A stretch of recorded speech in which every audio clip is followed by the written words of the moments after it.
ಇಂದು ಭಾರತ ಪಾಕಿಸ್ತಾನ ನಡುವೆ high voltage ಪಂದ್ಯ ನಡೀತಾ ಇದೆ.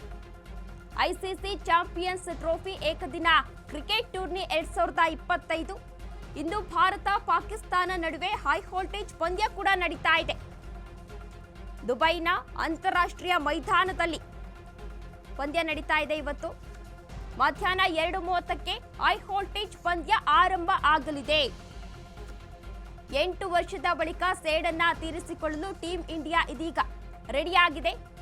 2017ರಲ್ಲಿ ಇಂಗ್ಲೆಂಡ್ನಲ್ಲಿ ನಡೆದಂತಹ ಚಾಂಪಿಯನ್ಸ್ನಲ್ಲಿ ಟ್ರೋಫಿಯಲ್ಲಿ ಸೋತಿತ್ತು. ಪಾಕ್ ವಿರುದ್ಧ 180 ರನ್ಗಳ ಹೀನಾಯ ಸೋಲನ್ನ ಕಂಡಿತ್ತು ಭಾರತ. ಇದೀಗ ಐಸಿಸಿ ಚಾಂಪಿಯನ್ಸ್ ಟ್ರೋಫಿ ಏಕದಿನ ಕ್ರಿಕೆಟ್ ಟೂರ್ನಿ 2025 ಇವತ್ತು ನಡೀತಾ ಇದೆ. ಇವತ್ತು ಭಾರತ ಪಾಕಿಸ್ತಾನ ನಡುವೆ ಹೈ ವೋಲ್ಟೇಜ್ ಪಂದ್ಯ ಕೂಡ ಇವತ್ತು ನಡೀತಾ ಇದೆ. ದುಬೈನ ಅಂತಾರಾಷ್ಟ್ರೀಯ ಮೈದಾನದಲ್ಲಿ ಈ ಪಂದ್ಯ ಕೂಡ ನಡೀತಾ ಇದೆ. ಮಧ್ಯಾಹ್ನ 2:00 ಅಂದ್ರೆ 2:30ಕ್ಕೆ ಈ ಪಂದ್ಯ ಹೈ ವೋಲ್ಟೇಜ್ ಪಂದ್ಯ ಏನಿದೆ ಅದು ಆರಂಭ ಆಗುತ್ತೆ. 8 ವರ್ಷದ ಬಳಿಕ ಸೇಡನ್ನ ತೀರಿಸಿಕೊಳ್ಳಲು ಟೀಂ ಇಂಡಿಯಾ ರೆಡಿಯಾಗಿದೆ.